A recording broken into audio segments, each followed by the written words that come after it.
Well, good morning and welcome to Unity of Charlottesville here on a beautiful, somewhat cloudy but warmer spring day. My name is Rhonda Cooley and I'm your celebration assistant today. And I have a little bit of feedback, boy, and I don't know if you hear that. And so welcome everybody. And of course, we always have our senior minister here, Don Lansky, and our music director, Blair Jones, with a little bit of a skeleton crew today. Well, we have three. Oh, we have our three and our praise singers today. So, of course, we always start with songs. So let's sing an old favorite. I'm sure many of you have sung this before. So if you want to stand, go ahead and stand. Everybody stand up and sing 1, 2, 3, 4.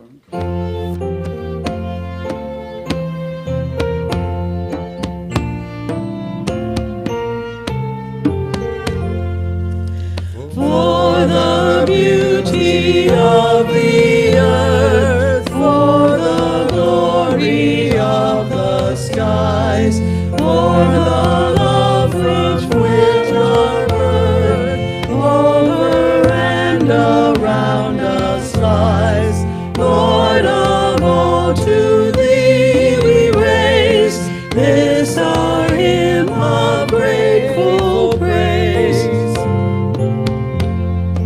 For the beauty of each hour of the day and of the night, hill and vale and tree and flower, sun and moon and stars of light. Lord of all, to thee we raise this our hymn of grateful praise. For the joy of ear and eye, for the heart and mind's delight, for the mystic harmony, linking sense to sound and sight. Lord of all, to thee we raise this our hymn of grateful praise.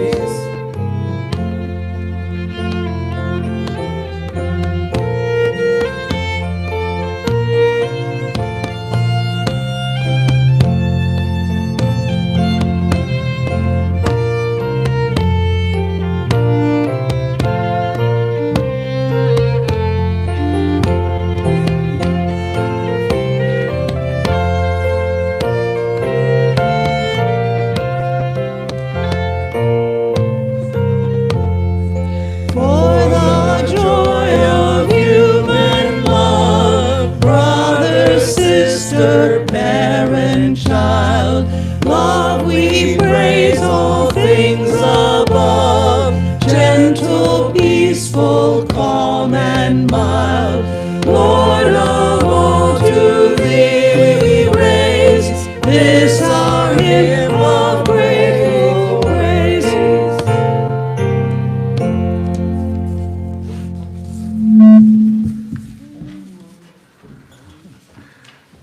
Well, good morning, everyone. Sorry we didn't have the words up there, but a nice, rousing last chorus. Excellent.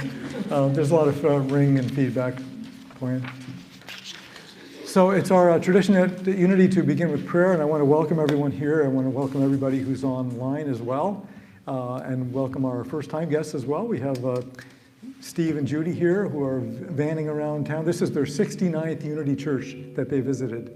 Can you imagine that? So welcome, all of you guys. Also want to hold in prayer as this morning, Greg Nelson will be going into surgery tomorrow for hernia, so we want to see you well and healthy and whole and healed. And Jenny Kelly, another board member, is also in the hospital with a gastric virus, so I want to hold those folks in prayer as well. So let's take a moment. I invite you to close your eyes, take a deep breath.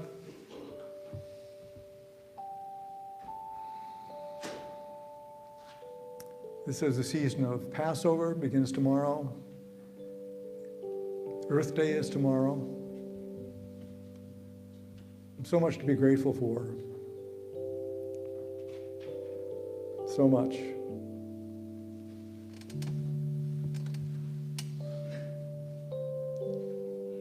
for the beauty of the earth, for the love that we express and we experience,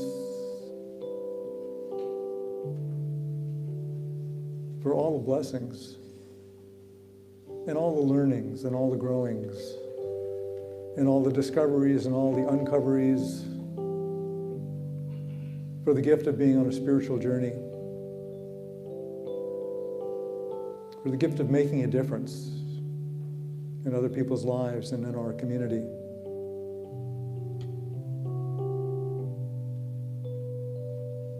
We give thanks this morning for the blossoming of life all around us.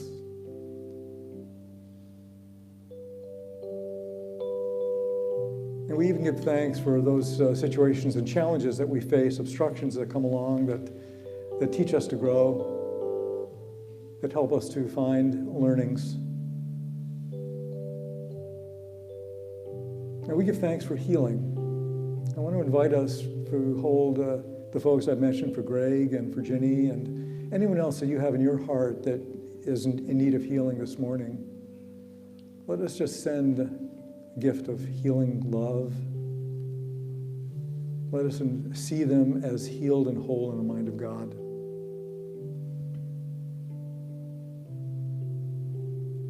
And if you like, you might even whisper their name, just speak it out loud.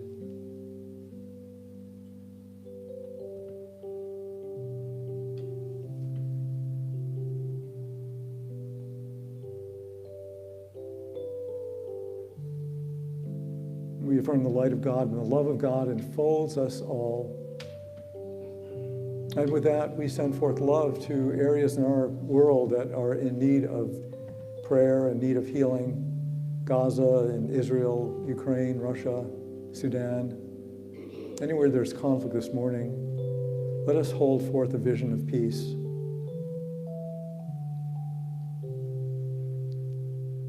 We pray in the name and after the nature of the indwelling Christ. Amen.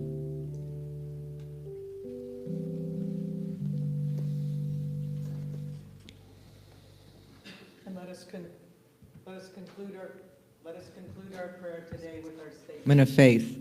There is only one presence and one power in the universe and in my life, God the good, omnipotent. So we have an opportunity now to stand up, wake up, get into it, and say hi to those who are here today, people visiting, and maybe some people haven't been here for a while. I'm in the right place at the right time. I am just where I'm supposed to be. I'm in the right place at the right time. I am just where I'm supposed to be. Oh, my soul is welcome here. Oh, my soul is welcome here. I am getting the message loud and clear. My soul is welcome here. Say hi.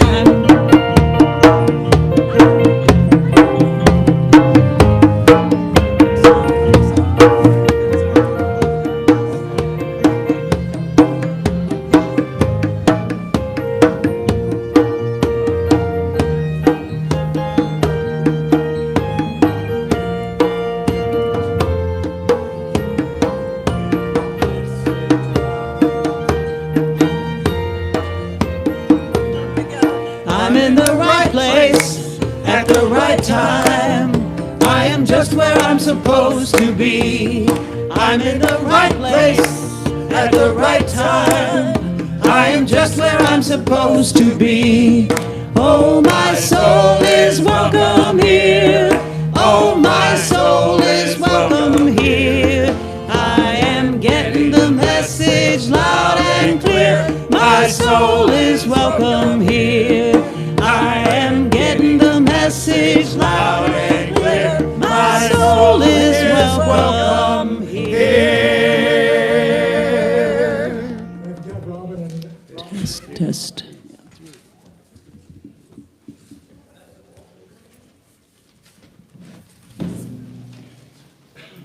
We're doing things a little bit differently this morning. I want to introduce our new Director of Youth and Family Ministry, Robin Shirley. Good morning, everybody. I'm back from a work trip, so that's why I've been absent the last few Sundays. But I will, yes, I missed you guys. I will be here regularly for the duration. And I just wanted to let you guys know that we are gearing up to revive the youth and family ministry and start getting the word out about our classes and our events for youth and families. So I also wanted to put it out to you all that we would love to know this week if you could email me or just be in touch with me today, Sunday, or next Sunday, and let me know if you're interested in being a regular volunteer for the youth and family ministry. I do know that there are a lot of you out there already who are volunteering. Thank you, Peggy, Genevieve, Sindri. And if you want to be part of that group, please be in touch with me. We're going to get organized and ready to jump out of the gate. All right, so if you are here for youth and family class this morning, you can meet me in the back, and we'll see you guys downstairs. And we're going to do our blessing first, yes? Do I start it? Sure, go ahead. All right.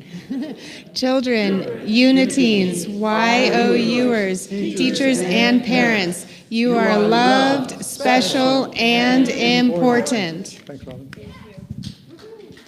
Yay, kids. So we do have some opportunities for, actually many opportunities for transformation. And Tony, you coming up to, yeah, so if you're making an announcement, come and sit up front. Yeah. Get on up here.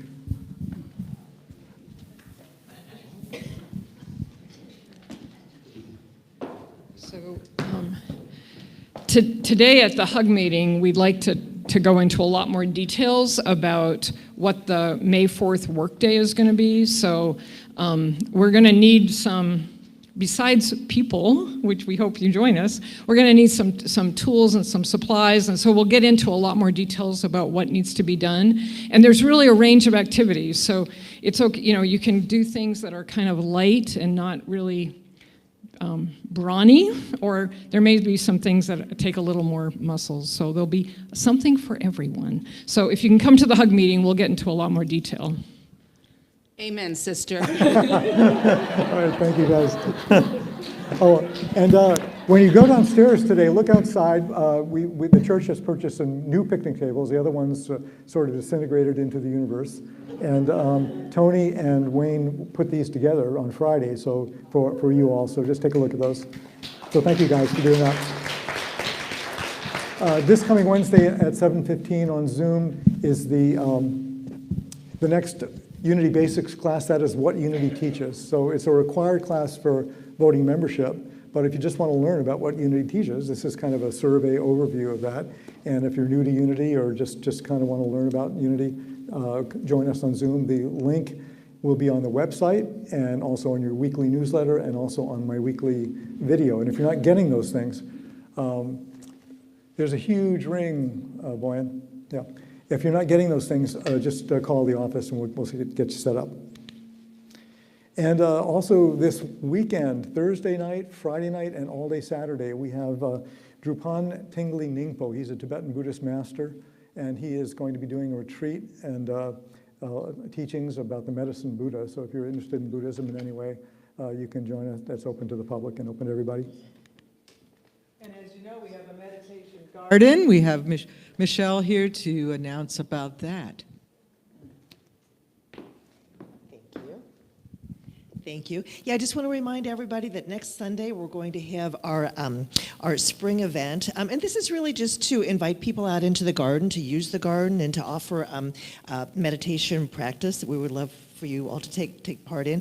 This year we're going to have a labyrinth walk, and I think that we also have a healer who's going to be out there. Not exactly sure what that modality is, but it's going to be after service. So next Sunday after service, go downstairs as you normally would, and then about 12:30 we're going to throw the doors open. And if you'd like to participate in the labyrinth walk, come outside. We're not in control of the weather, so it's probably a good idea to wear shoes that you can walk out in the garden in.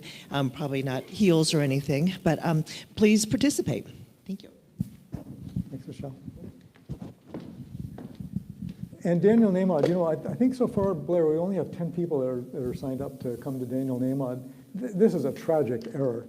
Please come to see Daniel Nahmod. He is the most phenomenal singer that we have, one of them in the Unity movement. Just an incredible performer, incredible songs, many of which you know, and that you may not know that they're written by him, but he's just an incredible presence. The last time we saw him, well, 2 times before we saw him, was at the Parliament of World Religions in Toronto several years ago, where he sang for 10,000 people. He's just an amazing, amazing guy. So please come to that, and the tickets are online. And we have the Unity Workday, which Tony, where'd she go? Already kind of discussed on May 4th. So if you feel like getting dirty and doing some work, come sign up for that. The more the merrier. And we have our spiritual cinema on Sunday, May 5th at 1 p.m. Wake in the Dream is a movie. Whoops. And as always, we have the Unity Men's Fellowship. They meet on May 6th at 6 p.m. And Ginger's ongoing guidance for awakening humans every second Saturday of each month. The next session is May 11th, a very special day. And you can email her if you're interested. How many people you have now in that?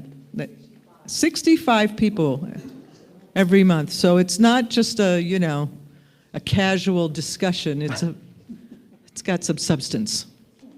And This is Jeff and Ann. yep. Yep. So our oldest son has lived in South Africa for about 20 years. So we visit regularly, and there is a wonderful yoga retreat there called Ananda Kutir, and we got to know the residents, including the swamis there. So we thought, Ann and I thought it would be a great idea to have a really super swami come and give some talks in the Charlottesville area. So on May 11th, from 9 to 2, he's giving a mini workshop. It's introductory. You don't have to have any background in yoga, and it's called Discover Your Eternal Self. That center of peace and joy within, the spirit within. So it's a really wonderful workshop. He's a wonderful guy. So you can register at the Unity website. Yeah, just the same of what Jess said, but also that this guy is really special and very wonderful, and we enjoy going to his ashram a number of times every time we visit South Africa. So it's a unique opportunity for some foundations of yoga. Thanks. Thank you, guys. And the next day, Sunday, May 12th, which is also Mother's Day, but we have, I have the executive director of the Rumi Forum from Washington, D.C., and also Herb Levy, who is with the Jewish Renewal Organization here in Charlottesville. And we're going to be showing a movie called Sebab Mitzvah, and it's about a Muslim family who saved a Jewish family, and then 50 years later, that same Jewish family saved the Muslim family. So it's a 20-minute film, and then we'll have a panel discussion after with Herb and with Ibrahim and with myself. So that will be Sunday, May 12th, and that's free.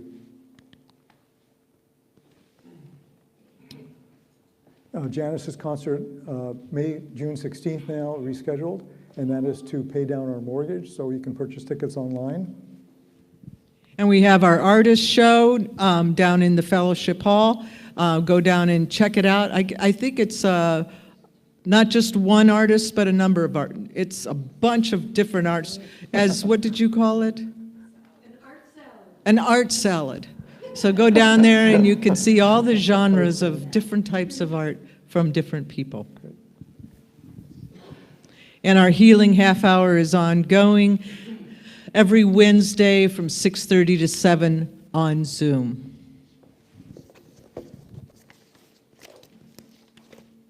So let us affirm together our mission statement.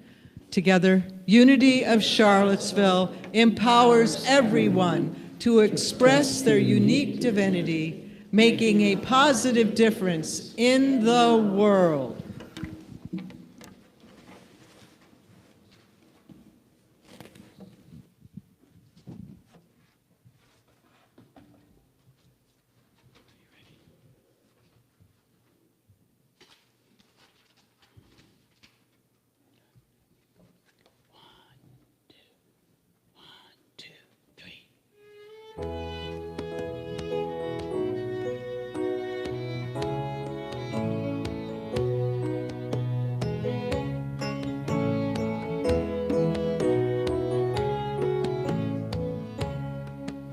I sing the almighty power of God that made the mountains rise, that spread the flowing seas abroad and built the lofty skies. I sing the wisdom that ordained the sun to rule the day. The moon shines full at God's command, and all the stars obey. I sing the goodness of the Lord that filled the earth with food, that formed the creatures with a word and then pronounced them good. Oh, how thy wonders are displayed where'er I turn my eye. If I survey the ground I tread or gaze upon the sky, there's not no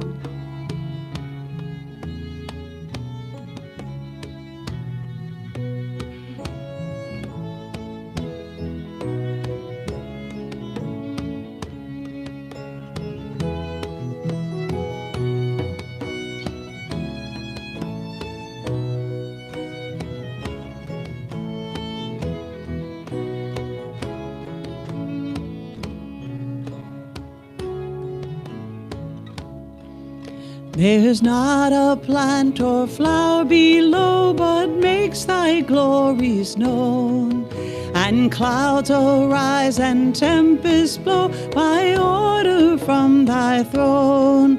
While all that borrows life from thee is ever in thy care.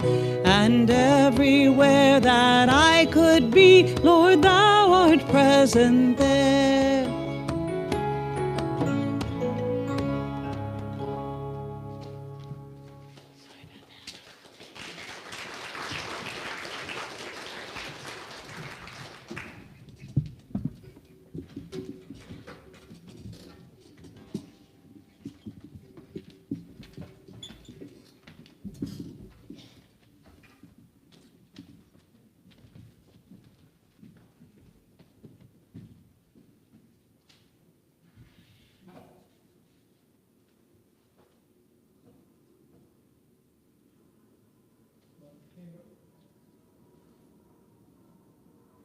I came across a personal ad recently, which is appropriate for Earth Day, since Earth Day is tomorrow. And it said, temperate but endangered planet, enjoys weather, northern lights, continental drift, seeks caring relationship with intelligent life form.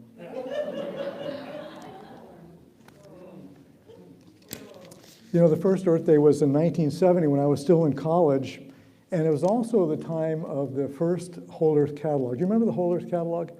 It was this huge, huge, oversized, groundbreaking paperback that had all sorts of resources and ideas for everything and anything having to do with the ecology or the environment or saving the planet. It was quite an amazing book. And also in 1970, we had these images from space looking back at Earth. And we got to have a really visceral experience that we were just kind of a fragile ecosystem, that we're just floating through space. Spaceship Earth, as Buckminster Fuller called it. We knew then, over 50 years ago, that the planet was in danger and that human beings and corporate greed and governments and nations were making a mess of things. That's a long time, 50 years ago at least, maybe even longer than that.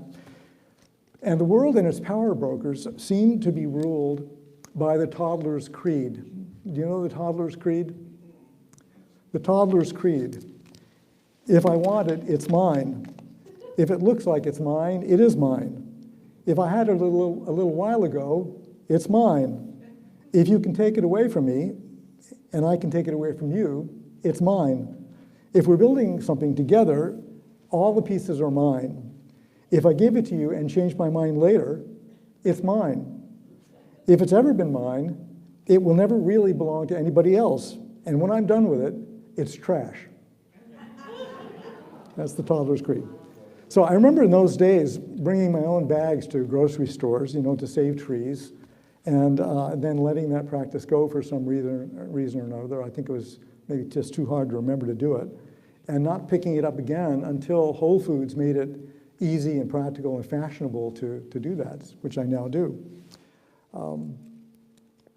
I think it takes a lot of effort to be environmentally conscious all the time. It takes really intention, strong will, discipline, a high degree of consciousness. And I know that some people in our congregation are really good at that. They really do environmentally sound practices, and I really respect that and applaud that. And so I do my little part. I have my little reusable water bottle, except that when I'm traveling, it's back to plastic bottles. And I turn off the lights when they're not in use, and I try to conserve energy whenever I can. And when we were designing this church, Patricia and I wanted to have geothermal floors, and we wanted to have solar self-sufficiency. And so we looked into it, we investigated it, and it would have more than doubled the cost of the building the church, and we didn't have the funds, so we couldn't afford it.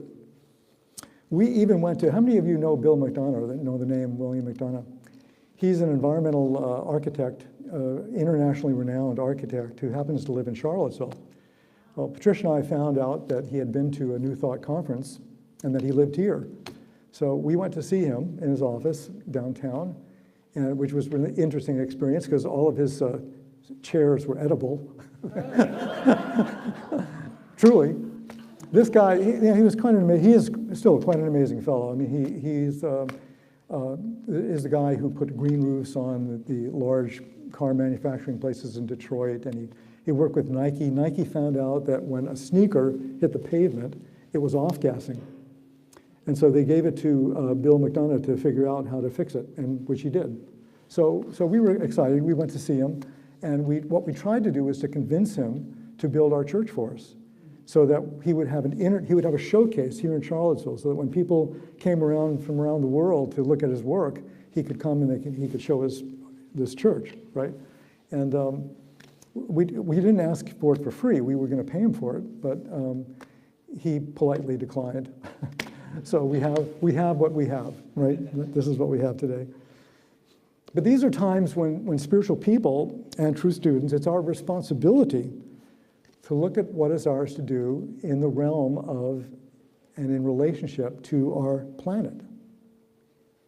Just a couple of weeks ago, Simon Steele, who is the Executive Secretary of the United Nations Framework Convention on Climate Change, said that the next 2 years are essential to saving the planet. 2 years, right? He said it's still possible, but we need stronger plans and stronger commitments from governments around the world right now. And Steele is only one of thousands of credible scientists pointing to the situation and the dire situation that climate change is leading us to, in the absence of responsible and international global initiatives and countries that would and should participate. So on this side here, you've got this conference here, about energy independence, preserve rainforests, sustainability, green jobs, livable cities, renewables, clean water. And this guy's saying, what if it's a big hoax and we create a better world for nothing? Now just think of the billions of dollars that are going into arms and warfare right now around the world, right? The House just passed the $96 billion aid package to Israel, Gaza, and Taiwan. I'm not being political about it, that's just how much money they spent. Estimates are that Russia has spent $211 billion in its war in Ukraine so far. And another estimate is that when Putin's war ends, it will take $486 billion over the next 10 years to reconstruct Ukraine, which they destroyed, right? And that's just Ukraine. What about the cost to rebuild Gaza? What about the cost to rebuild the Sudan, where there's famine and starvation and civil war? And so when you think of all of these wars and around the world and the cost of these wars in terms of the loss of life, both human and animal, and the destruction of cities and farmlands and natural resources and the cost of reconstruction, what a profound waste. Don't you think? Isn't it just a profound waste let alone money that could be spent to eliminate hunger and poverty and disease around the world. So watch this. Can we get the lights?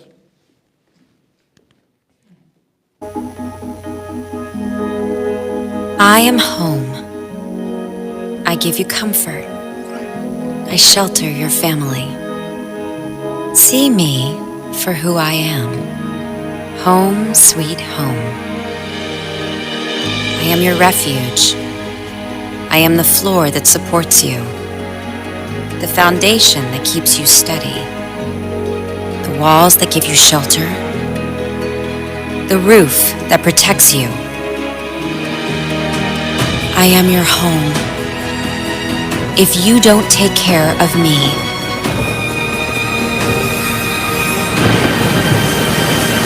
I cannot take care of you.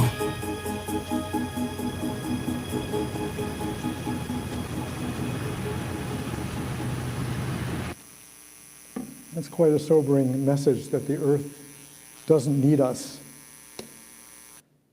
And you know, the idea that the earth is alive may be as old as mankind, or humankind. The ancient Greeks gave us, or gave her a powerful name, Gaia, and looked upon her as a goddess. And before the 19th century, even scientists were comfortable with the notion of a living earth. So this is James Hutton. James Hutton is known as the father of geology. And he said in a lecture before the Royal Society of Edinburgh in the 1790s that he thought of the earth as a superorganism and that its proper study should be in the area of physiology. And the reason he said that, he used an analogy. He said that between the circulation of the blood discovered by Harvey, the circulation of nutrient elements of the earth, and the way that sunlight distills water so that it can later fall as rain, he said this is really a process of circulation, a process of physiology.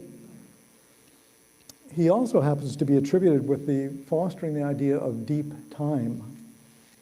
And what he noticed in his geological work is that the earth is far older than 6,000 years old, which really contradicts the biblical idea of the earth being 6,000 years old when God created everything, right? So that was not a very popular idea in the 1790s. It was actually heretical, of course. And this is James Lovelock. James Lovelock was an English chemist, a medical doctor, a scientific instrument developer, and author.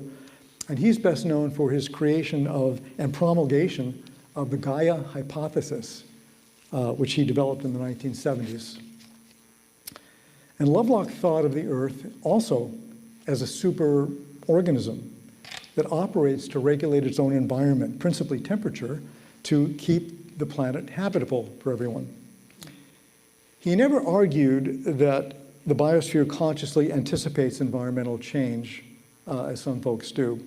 He said only that the Earth responds automatically to those stimuli.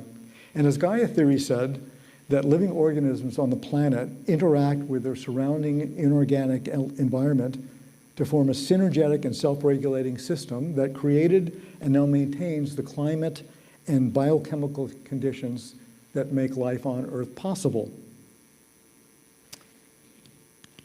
Now, from a spiritual perspective, Gaia is life. Gaia is all, the very soul, the soul of the Earth. She's a goddess who inhabits the planet, who offers life and nourishment to all its children. In ancient civilization, she had many names. She was revered as Mother, Divine Mother, Nurturer, Giver of Life. Every culture had their own vision or their own version of the divine Earth goddess. The Greeks called her Gaia, the Romans called her Terra. In Latin and South America, she was known as Pachamama. She's the first goddess, the primeval one, the creator of life. In Greek mythology, Gaia was the ultimate goddess of raw maternal power. So in the beginning, according to Greek mythology, there was chaos. There were these nebulous ethers waiting to take form.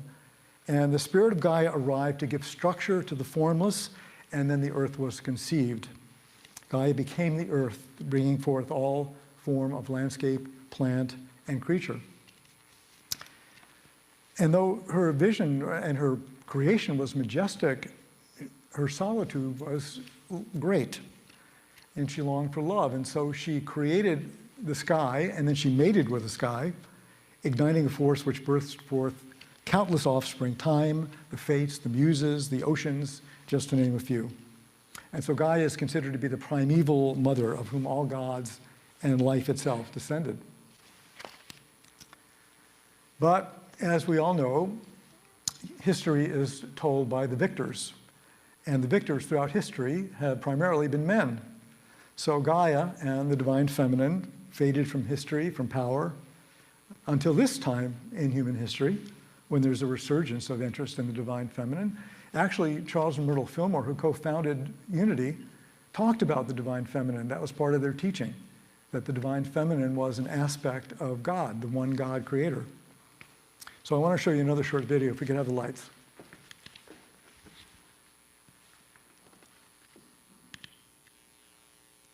What happened here? Did that just go off?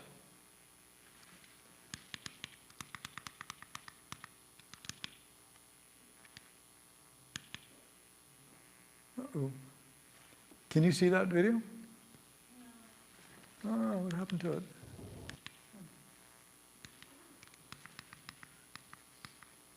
I guess I'm not going to show you that video.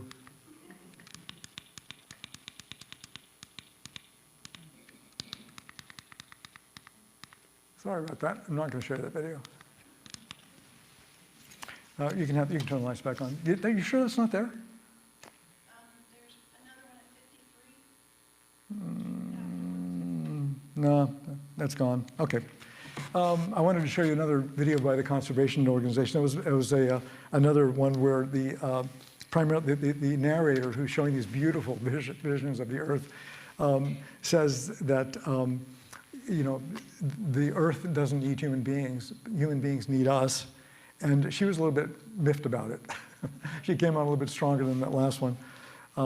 She said that she will be here long after humans, and she will go on, whatever we do. So it is a time of wake up. I think we all know that. So it's time for wake up. And reverence for God and nature, though, has also as old as humankind. You want to come up and read that?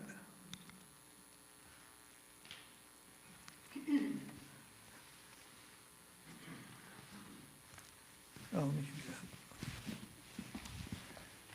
Thank you. Yeah. Can you turn the red mic on?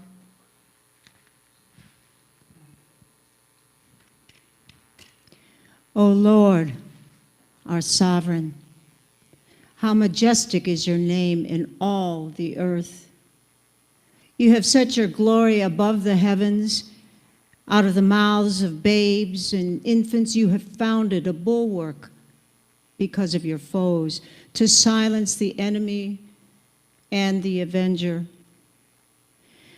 When I look at your heavens, the work of your fingers, the moon and the stars that you have established, what are humans that you are mindful of them, mortals that you care for them?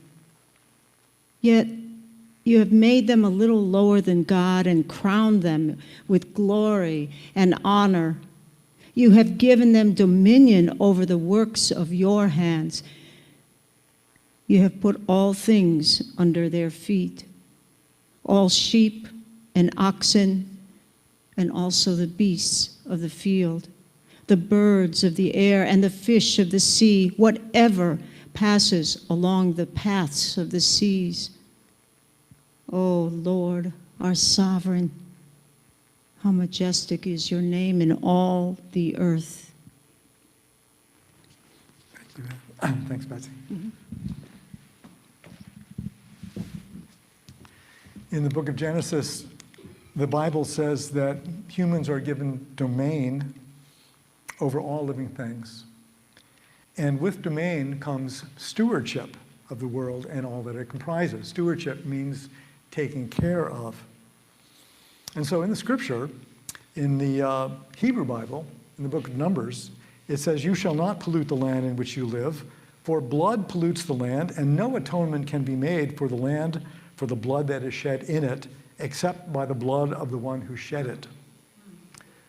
And in the book of Revelation, in the New Testament, the nations raged, but your wrath came, and the time for the dead to be judged, and for rewarding your servants, the prophets and saints, and those who fear your name, both small and great, and for destroying the destroyers of earth.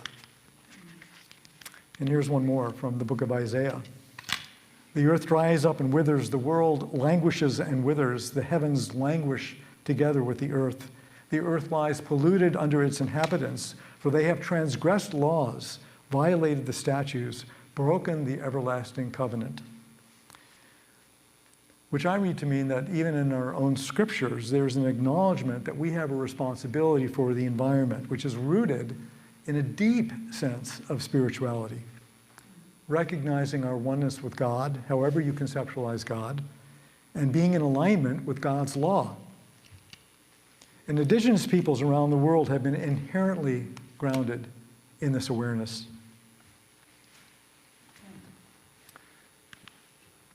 This is Chief Seattle.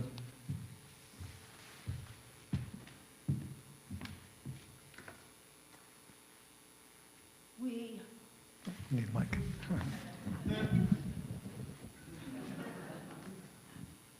We are part of the earth, and it is part of us. The perfumed flowers are our sisters. The deer, the horse, the great eagle, these are our brothers. The rocky crests, the juices of the meadows, the body heat of the pony, and humans all belong to the same family. So when the great chief in Washington sends word that he wishes to buy our land, he asks much of us. If we decide to accept, I will make one condition. The white man must treat the beasts of this land as his brother. I am a savage and do not understand any other way. I have seen 1,000 rotting buffaloes on the prairie, left by the white man who shot them from a passing train. I am a savage, and I do not understand how the smoking iron horse can be more important than the buffalo that we kill only to stay alive. What are humans without the beasts? If the beasts were gone, humans would die from a great loneliness of spirit. For whatever happens to the beasts soon happens to humans. All things are connected. This we know. The earth does not belong to humans. Humans belong to the earth. This we know. All things are connected like the blood which unites one family. All things are connected. Whatever befalls the earth befalls the children of the earth. Humans did not weave the web of life. They are merely a strand in it. Whatever people do to the web, they do to themselves.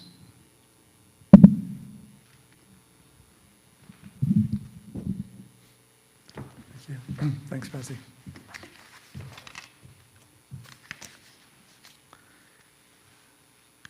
You know, for as long as I can remember, even as a small child, watching the Disney nature films. Did you ever watch that growing up? All those, the nature documentaries, and you remember Wild Kingdom? All those things? I remember those, there was a formula to those. Even as a child, I knew this, that there was a formula that you tell a really good story with amazing cinematography, and you really get hooked into the lives of these creatures and the lives of nature and all of that stuff. And then it always, always ends with a warning. The music suddenly changes and it becomes really ominous.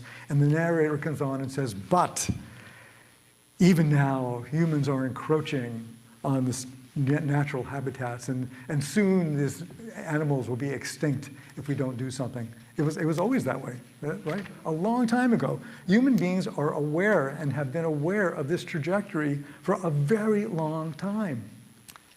And so the question is there any hope for us? Is there any hope for us? In Hebrews, the book of Hebrews, in 2 Chronicles, there's an answer. If my people who are called by my name humble themselves and pray and seek my face and turn from their wicked ways, then I will hear from heaven and will forgive their sin and heal their land. In other words, align in consciousness with natural law. Because when we're in touch with oneness of God, oneness of spirit, when we're in touch with the sacredness of all life, the earth will be healed. That's our responsibility as spiritual people. And there are signs around the world that people are joining together in collective consciousness. You know, the 85,000 people attended the COP28 environment conference in Dubai, including 154 heads of state, vowing to cut greenhouse gas emissions by 43% by 2030. And Germany's renewable energy now comprises 52% of the country's energy consumption. And this is the Adani Green Energy Company, ADA&I, not me. This is a company that's building the largest solar farm in the world, 200 square miles. And when it's completed, it will give clean renewable energy to 16 million Indian homes. And I want to show you a company called Home Biogas that's developed a system to turn organic waste into fuel and fertilizer. Can I have lights? Hi guys, my name is Michael, and I'm here with the new generation home biogas system that turns your organic waste into renewable energy. I'll show you how it works, and I'll tell you everything you'll get out of it. Let's jump right in. This is where you pour the organic waste. The system takes any kind of organic material, vegetables, fruit, and even meat and dairy, unlike composters. The waste goes down here into the digester where bacteria break it down to biogas. Once created, the gas goes up here into the filter, then down this pipe to the gas bag. The gas flows through this pipe to the kitchen stove. This is the stove that comes with every home biogas system. The flame you see here was created by my organic waste. The system creates up to 2 hours worth of cooking time every day, and of course, it's 100% renewable energy. Now let's head back out to the garden where I'll show you the second awesome byproduct of the system.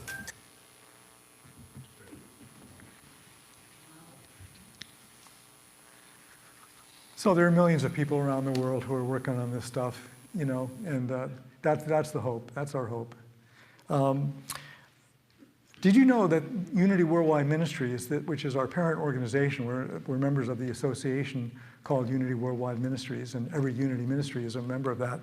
And there is an Earth Care team at the Unity Worldwide Ministries. Did you know that? So this is an overview of the purpose of the Earth Care team. It says the Unity movement is guided by a vision of sacredness and the interconnectedness of all, the interdependence of all life. It is a journey of spiritual relationships with Earth and its creatures. It is through awakened consciousness that we see everything as the presence of God. The Earth Care Ministry promotes active care of all creation by cultivating a comprehensive earth-oriented spirituality that touches Unity Ministries both spiritually and in practical actions. So the Earth Care Ministry team has a certification program. A church can apply for these certification guidelines, and you don't get anything except a lovely certificate that says that you're a green church. But if you're interested, if anyone's interested in this, you can go to unityuwm.org, that's their website, or you can come and see me. So this has to be in a kind of an organic process.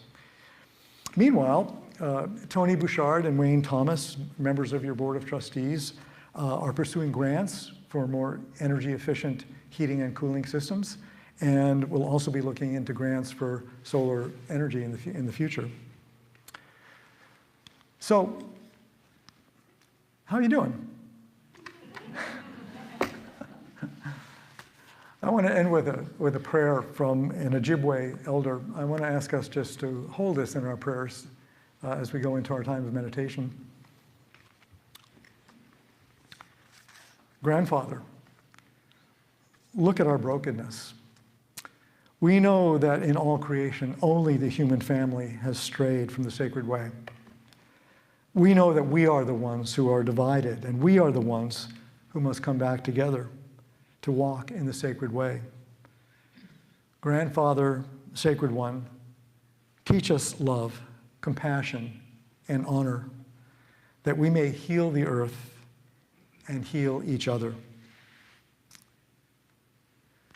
So let's take that to prayer and meditation. We'll have a song, and then I want to show you another very short movie, if it's still there, and then we'll have our meditation.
Standing like a tree with my roots dug down, my branches wide and open. Come down the rain, come down the sun, come down the fruit with a heart that is open to be standing like a tree.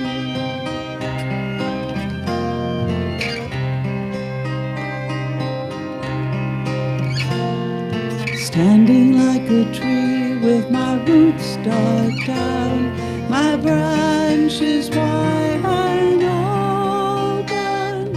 Come down the rain, come down the sun, come down the fruit with a heart that is open to be standing like a tree.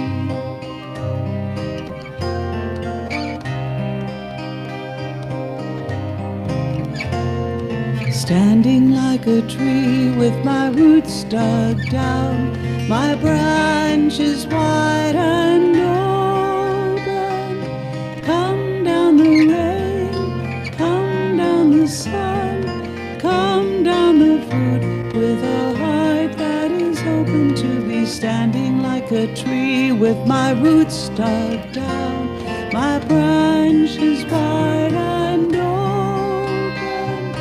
Come down the rain, come down the sun, come down the fruit with a heart that is open to be standing like a tree.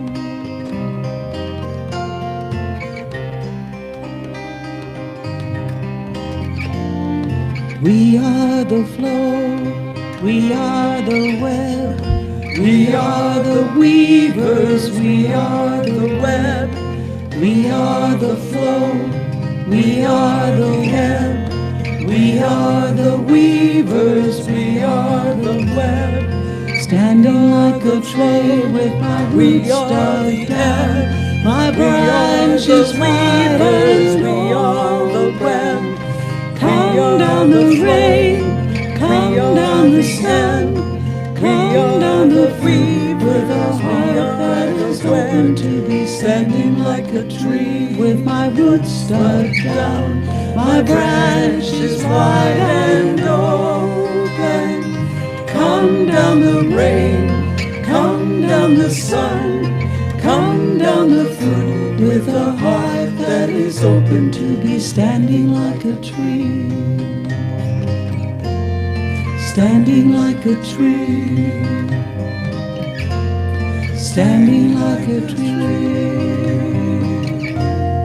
standing like a tree.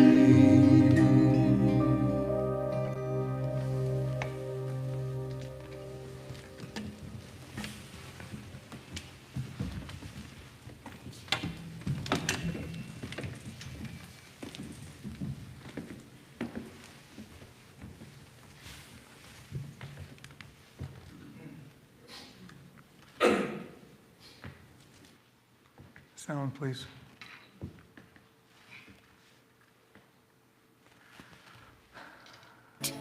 Red, gold. Let's start that again, okay? I am the earth. I have thousands of faces and colors. I am black, yellow, white, red, gold. When I get angry, I am the color of fire. Sometimes I am hard, sometimes I am fragile. In the desert, I become infinite. I kiss the sky when I become a mountain. I am a nomad, an explorer, a traveler. Sometimes I want to escape, so I become dust to dance with the winds. With human beings, I have a special relationship. Your children come to meet me for their first steps. Your elder people come to me for a long and peaceful sleep. I offer you flowers, plants, and trees with delicious fruits. I wish we could have that beautiful relationship again. I am the earth.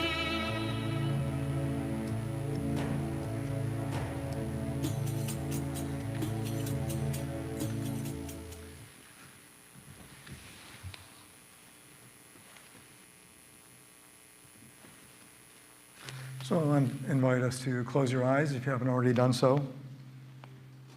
And take a deep breath as we go into this time of meditation. Allow yourselves to relax, release any tension that you might have in the moment. Be fully present.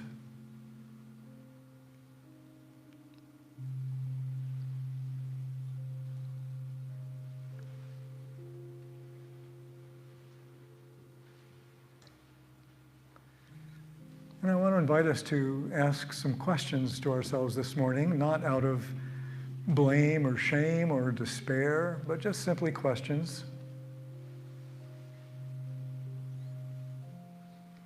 Am I walking gently on the earth? Do I live simply, mindful of how my life affects the earth and her resources?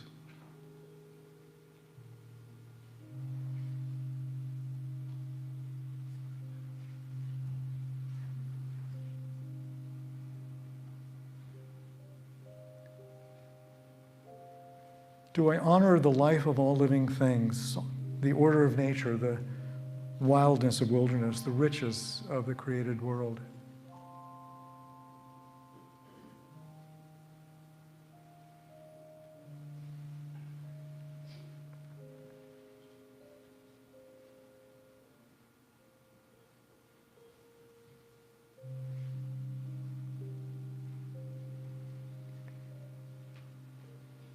Do I take opportunities to foster a cooperative relationship with the natural world?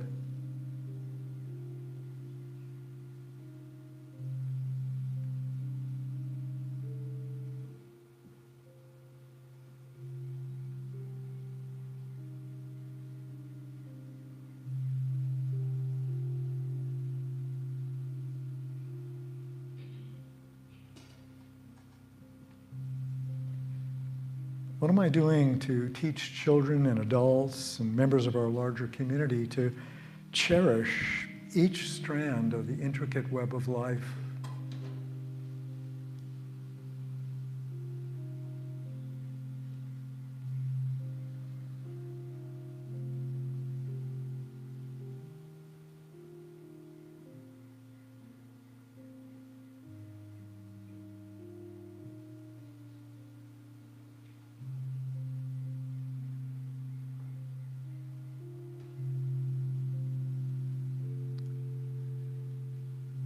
What actions am I taking to reverse the destruction of Earth's ecosystems and promote healing of our Earth?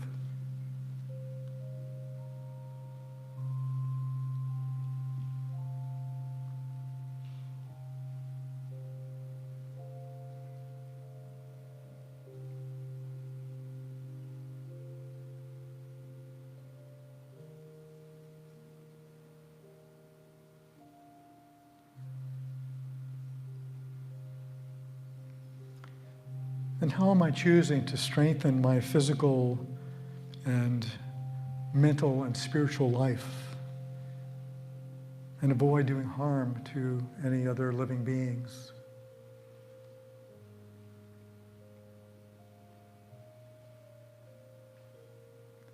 I invite us now to just go into the silence and just sit with these questions.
Grandfather, look at our brokenness.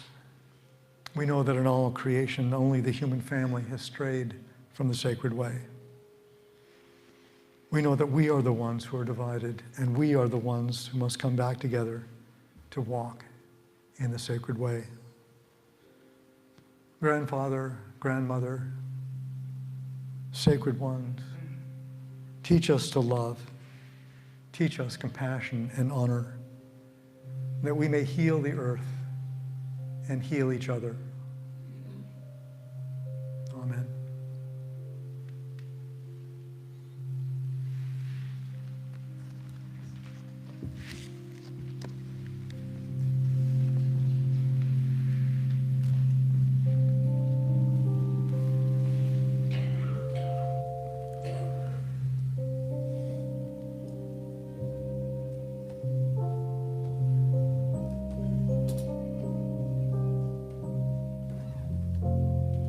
Standing like a tree with my roots dug down, my branches wide and open.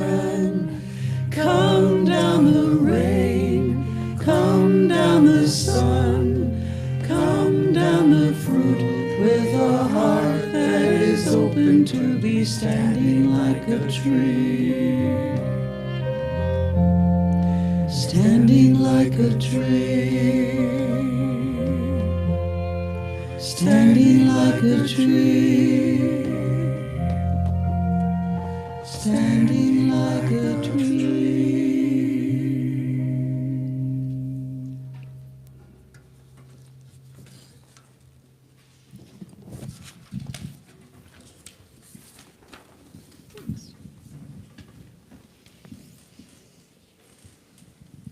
Thanks, Don. That was very insightful and so true. So we have this opportunity to give back all that we receive to our community and to the world. We try to make it easy here at Unity to give, so you can text at that number there, or you can use the Tithely app, or just go on the web, or right here today and to the butterfly net that Buddy has today.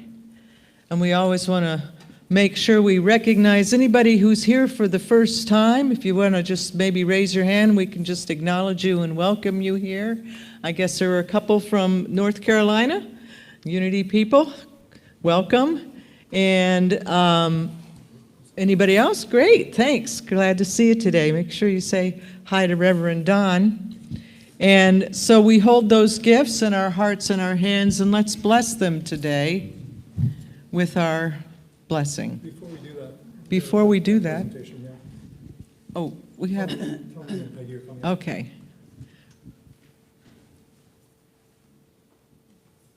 I'm going to talk about the legacy tree.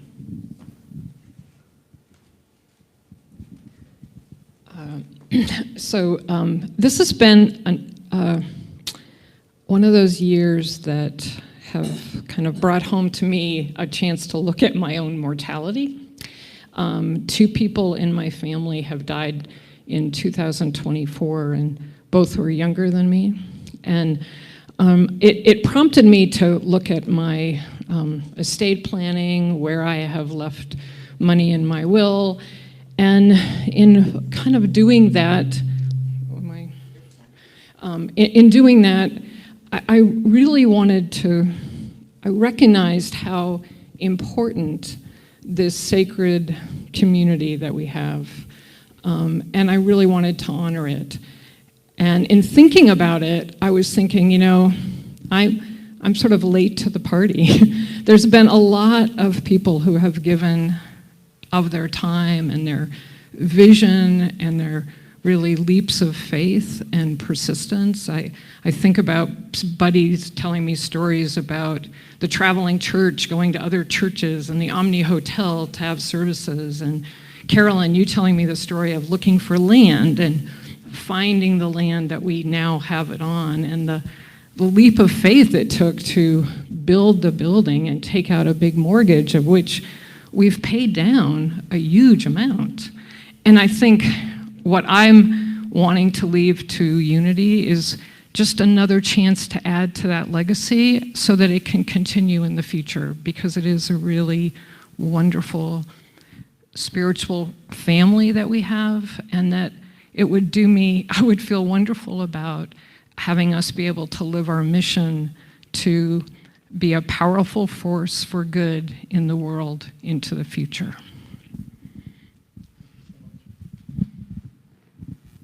And for those of you who may not know it, the legacy tree is on display right out here with all of those who have contributed to it or committed to it.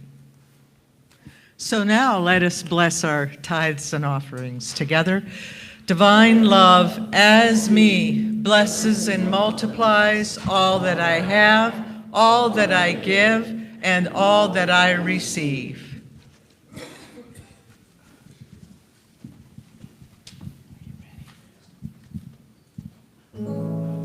I like my devices. I've got one for my desk, my palm, my lap.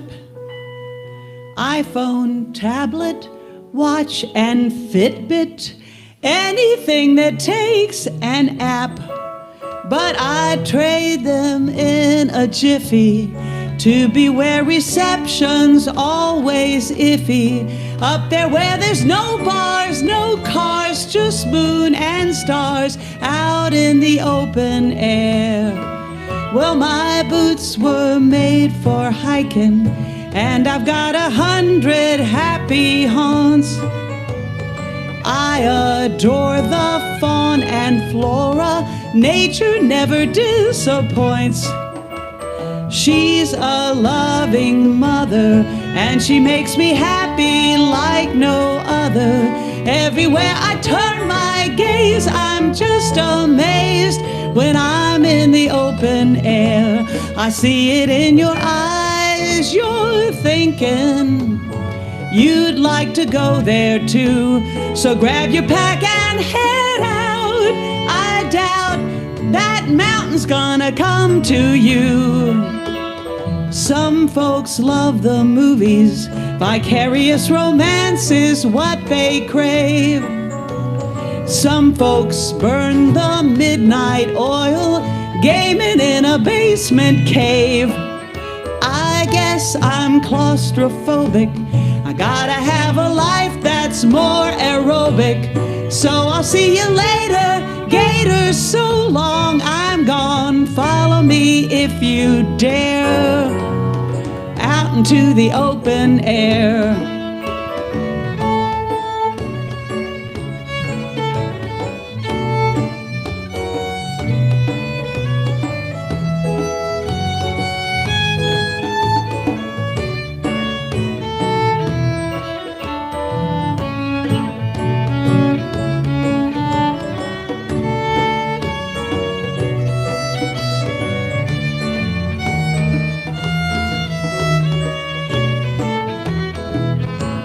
I see it in your eyes. You're thinking you'd like to go there too. So grab your pack and head out. I doubt that mountain's gonna come to you. They're guaranteed to send you the mesmerizing Blue Ridge of Virginia. You don't have a thing to lose except your blues. Remember not to feed the bears and go out in the open air.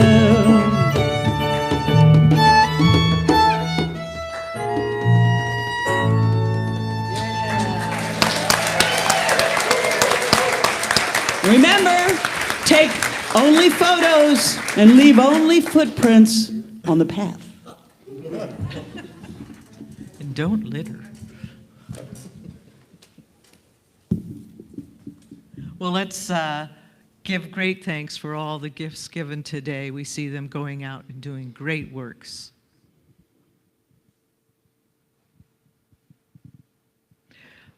We have a pastoral care team here. We just want to make sure that everybody realizes that. If you need any help, any prayer, any support, hospital visits, you can call the office or email pastoral care. Next week, Christ Within the Real You. I want to thank everybody that has helped out this morning. Amy and Boyan up in the sound booth, and Buddy's Blessing Me Buddy, Kathleen, and Healing Helpers will be over here right after the service. Buddy is here if you'd like individual prayers. I want to thank Patsy for helping out with no rehearsal ever. Thank you so much for doing that. And of course, Blair and the music team, welcome back, Jim, and Blue and Stevie and Rhonda and John and Kevin. Thank you guys so much. Let's stand and do our prayer for protection. And we do have fellowship right after the service, and also our hug meeting today right through these doors. And also, please check out our metaphysical book, our library. It's an incredible place that Wayne and Ginger have been working on for a number of months, really. It's an incredible library of spiritual books. So, together, the light of God surrounds us, the love of God enfolds us, the power of God protects us, the presence of God watches over us. Wherever we are, God is, and wherever God is, all is well.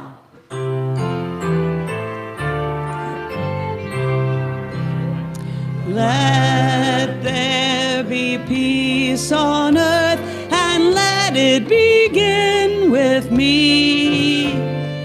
Let there be peace on earth, the peace that was meant to be, with God as creator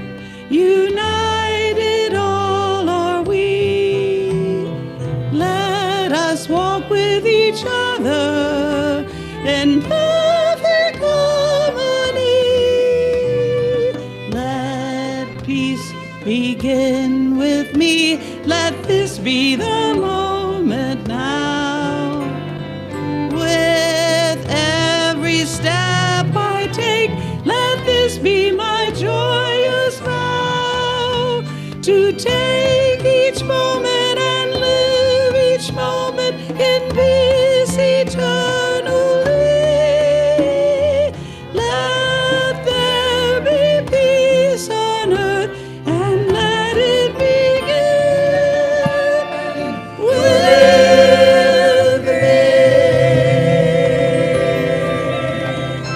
We are the ones we've been waiting for. Have a great day. Standing like a tree. We used to celebrate Pass Out a lot.